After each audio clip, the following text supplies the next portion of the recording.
Desde cedo, o homem aprende um roteiro. Ninguém te entrega esse roteiro em mãos. Não tem manual, não tem aula. É mais sutil do que isso. É aprendido nas piadas que todo mundo ri, no silêncio dos adultos quando você chora, no olhar de aprovação que só vem quando você aguentou. É ensinado aos pedaços, ao longo de anos, até que um dia você acorda e simplesmente sabe o papel que precisa jogar. Sentir pouco, reclamar menos ainda, ser forte, produtivo, racional, resistente, provedor, imperturbável e, claro, viril, imbrochável. O ex-presidente disse isso sem piscar e todo mundo riu, porque é piada. Mas piada com o quê, exatamente? Criaram um ideal de homem que não sente, não fraqueja e não hesita. Um personagem sem falhas, sem dúvidas, sem necessidades emocionais. Um personagem irreal. E você, tentando imitar isso, se sente sempre insuficiente, sempre quebrado, sempre atrasado em relação a um modelo que nunca existiu fora da ficção. É um modelo idiota que você comprou. Sendo direta, isso não é força. Isso é a romantização elegante do próprio colapso. O tal do modo caverna virou um novo fetiche masculino. Suma, se isole, se prive de tudo, fica em silêncio, trabalha mais do que dorme. E dizem isso como se fosse sabedoria ancestral, como se privar de conexão humana fosse a mesma coisa que conquistar disciplina. Excitante, não é mesmo? Todo padrão cobra um preço. E esse, em específico, cobra caro. Quando a masculinidade é definida apenas por desempenho e dureza, o que acontece com tudo que não cabe nessa definição? Emoções viram fraqueza, vulnerabilidade vira falha, silêncio vira virtude, pedir ajuda vira humilhação. O homem aprende a performar, mas desaprende a existir. E aqui a gente precisa falar de um número que muita gente ignora, porque é desconfortável demais encarar. Homens lideram as estatísticas de suicídio no mundo inteiro. No Brasil, a proporção é de 4 homens para cada mulher. 4. E isso não é coincidência, é consequência. É o resultado final de décadas aprendendo que pedir ajuda é sinal de fraqueza. Mas não precisa se preocupar, né? São apenas coincidências da nossa irônica vida.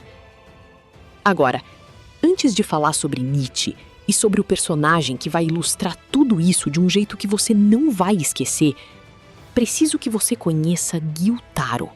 Gyutaro é um demônio de Kimetsu no Yaiba, Demon Slayer, um vilão. Disforme, perturbador, violento. Na primeira vez que você o vê, o instinto é repulsa. É esse o efeito que ele causa. Mas aí, você descobre de onde ele veio. Gyutaro nasceu no pior distrito de entretenimento do Japão feudal. Um lugar onde crianças nascidas em famílias pobres eram consideradas lixo social desde o primeiro dia de vida. Literalmente. As parteiras do bairro tinham instruções para matar bebês que parecessem feios demais, doentes demais, inúteis demais. Gyutaro sobreviveu por pura teimosia biológica, mas o mundo fez questão de deixar claro que ele não deveria ter sobrevivido. Desde criança, ele aprendeu que não tinha direito de existir da forma que era, que para sobreviver precisava ser útil, ser forte, ser perigoso, que qualquer demonstração de fraqueza era uma ameaça à própria continuidade da sua vida. Ninguém entregou esse roteiro para ele, mas ele aprendeu cada linha de cor. E aqui está o espelho que Gyutaro representa. Ele não é um monstro que nasceu monstro. Ele é um ser humano que aprendeu tão bem a performar dureza que com o tempo não sobrou mais nada além da performance. O homem que não sente não é forte. É somente desconectado. Nietzsche escreveu sobre isso. Não sobre masculinidade tóxica. Esse termo não existia no século XIX. Mas sobre algo muito mais fundamental. Sobre o que acontece quando uma pessoa vive de acordo com valores que não nasceram dela. Em O Anticristo e em Assim Falou Zaratustra, ele descreveu o homem moderno como alguém preso a um sistema de valores herdado. Valores que não foram escolhidos, não foram testados, não foram questionados. Valores absorvidos passivamente da família, da cultura, da religião, da sociedade. E que continuam sendo seguidos não porque fazem sentido, mas porque sempre foi assim. A pergunta que Nietzsche nunca parou de fazer era simples e devastadora. Esses valores te fortalecem ou te enfraquecem? Não se os valores são certos ou errados no sentido moral convencional, mas se eles te tornam mais inteiro ou mais fragmentado. Se eles te aproximam de quem você é ou te afastam disso. Se eles te dão vida ou te drenam dela. Agora, aplique essa pergunta ao roteiro silencioso que te ensinaram sobre ser homem. Não sentir te fortalece ou te fragmenta?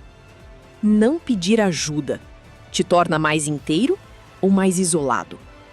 Performar invulnerabilidade 24 horas por dia te aproxima de quem você é ou te afasta completamente disso?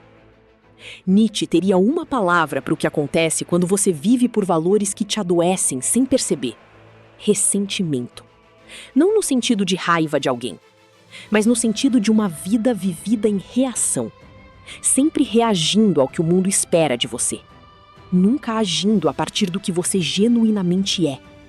Uma vida performada, uma existência terceirizada. Volta para Gyutaro. Ele passou a vida inteira reagindo à pobreza, à exclusão, à violência, ao desprezo. Cada escolha que fez foi uma resposta ao que o mundo fez com ele, nunca uma expressão do que ele poderia ter sido. A dureza que desenvolveu não foi conquistada, foi uma armadura construída às pressas para sobreviver a um ambiente que não perdoava a vulnerabilidade. E funcionou. No curto prazo, funcionou perfeitamente. Ele se tornou um dos demônios mais poderosos da série, temido, respeitado no único sentido que o seu mundo entendia como respeito. Ninguém mais ousava encostá-lo ou na sua irmã, Daki. Mas a que custo? Gyutaro nunca teve um momento, nem um único momento ao longo de toda a série, em que foi simplesmente ele, sem a armadura, sem a agressividade performada, sem o papel de monstro que o mundo insistiu que ele era, até que ele próprio acreditou. A única exceção, a única rachadura nessa armadura perfeita foi Daki, a irmã mais nova, o único ser no mundo pelo qual Gyutaro demonstrou algo parecido com ternura. E mesmo essa ternura era distorcida, possessiva, carregada de toda a violência que ele não sabia expressar de outro jeito. Porque ninguém ensinou Gyutaro a existir, só ensinaram a sobreviver. E sobreviver, da forma que ele aprendeu, exigia apagar tudo que pudesse ser visto como fraqueza. Nietzsche chamaria isso de suicídio lento dos instintos vitais. A morte gradual das partes de você que precisariam de cuidado, de conexão, de reconhecimento. Amputadas, uma por uma, em nome de um ideal de dureza que o mundo vendeu como virtude. E aqui está o que é mais perturbador. Gyutaro não escolheu isso. Ele foi moldado por um ambiente que não deixou outra opção. Mas você tem opção. Você está lendo isso agora, o que significa que tem acesso à informação, à perspectiva, a alternativas que Gyutaro nunca teve. Então a pergunta que Nietzsche faria não é por que Gyutaro virou o que virou. A pergunta é: por que você ainda está seguindo o mesmo roteiro? Todo mundo que já leu um resumo de Nietzsche na internet acha que o Ubermensch, o super-homem, é o guerreiro, o mais forte, o mais frio, o que não precisa de ninguém. Esse é exatamente o tipo de interpretação que Nietzsche passaria a vida inteira negando. O Ubermensch não é o homem mais duro, não é o mais frio, não é o mais isolado. Essas qualidades são exatamente o que ele chamaria de fraqueza disfarçada de força. A incapacidade de ser vulnerável elevada ao status de virtude, para que não precise ser encarada pelo que realmente é. O Ubermensch é o homem que faz 3 coisas específicas, que são muito mais difíceis do que fingir que não sente nada. Primeiro, rompe com os valores herdados que o enfraquecem. Não os valores que o desafiam ou que exigem esforço, mas os valores que drenam, que fragmentam, que o afastam de quem ele realmente é. O homem que aprendeu que sentir é fraqueza precisa romper com esse valor não porque é fácil, mas porque é necessário para existir de verdade. Segundo, cria seus próprios critérios. Não adota o roteiro que o mundo entregou. Não performa uma masculinidade que não faz sentido para ele. Define, a partir da própria experiência e da própria consciência, o que significa ser quem ele é. Isso é aterrorizante. É muito mais difícil do que seguir um roteiro pronto, mas é a única forma de viver que não é uma mentira. Terceiro, assume responsabilidade pela própria vida, não como fardo, mas como ato de soberania. A diferença entre um homem que age a partir de valores escolhidos e um homem que reage a valores impostos é exatamente essa. Um está no controle de quem é. O outro está sendo controlado por uma expectativa que nem sabe de onde veio. Agora, volta para Gyutaro uma última vez. No final do arco, quando ele é derrotado e está morrendo, Gyutaro tem um momento raro. Um momento de clareza que a maioria dos vilões de anime nunca tem. Ele olha para a própria existência, para tudo que fez, para tudo que destruiu, para tudo que nunca foi, e diz algo que fica. Ele diz: sempre odiei tudo. Sempre odiei todo mundo. E se eu renascer, quero nascer como alguém que o mundo vai amar desde o início. Não é o discurso de um monstro. É o discurso de alguém que passou a vida inteira performando dureza e, no último momento, admitiu que estava embaixo disso tudo. A vontade de ser visto, de ser aceito, de existir, sem precisar justificar a própria existência a cada segundo. O homem que o mundo moldou nunca pediu isso. O ser humano que estava embaixo desse homem nunca parou de querer. É necessário atravessar o caos interno, sem fugir dele. Superar a si mesmo, como Nietzsche colocava, não é amputar as partes de você que sentem. Não é cortar a vulnerabilidade fora como se fosse um tumor. É encarar o que está lá. O medo, a dor, a necessidade de conexão, a vontade de ser visto. E construir, a partir disso, algo que é genuinamente seu. Não o roteiro que te deram. Não a armadura que o mundo insistiu que você precisava. Algo que só você poderia construir.